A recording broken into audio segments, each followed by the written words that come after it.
Emilie Kiser's declaration from her lawsuit to seal the records regarding her son Trig's death has now been made public. She called the tragedy the most severe and emotional event I have ever experienced. She said that her and her husband Brady were deeply concerned about the release of specific information and our ability to even start to heal from their toddler's fatal accident. She continued, I was not at home when this happened. I will forever second guess that decision, among many others. Her husband was home, though he lost sight of Trig while caring for their newborn, Theodore.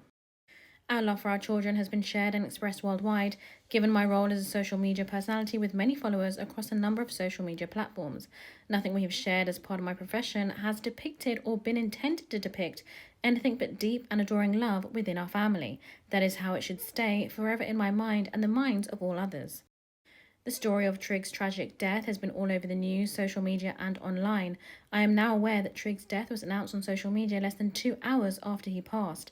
In fact, Fox News wrongfully announced that he was dead immediately after the event.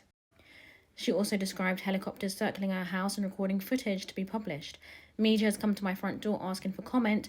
Unknown people have come to my home and asked to pray over the house.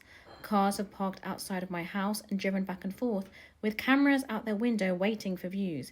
And random packages are being delivered from people whom I do not know. She also voiced her concern that her newborn Theodore, affectionately called Teddy, would eventually find this information should it be made public, and it will be very difficult for him to process.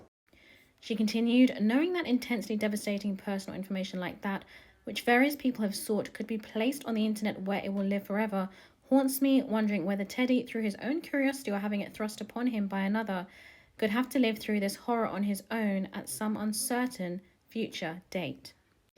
And as you remember, their son Trig sadly drowned. Let me know what you think in the comments below, but this is such a devastating situation.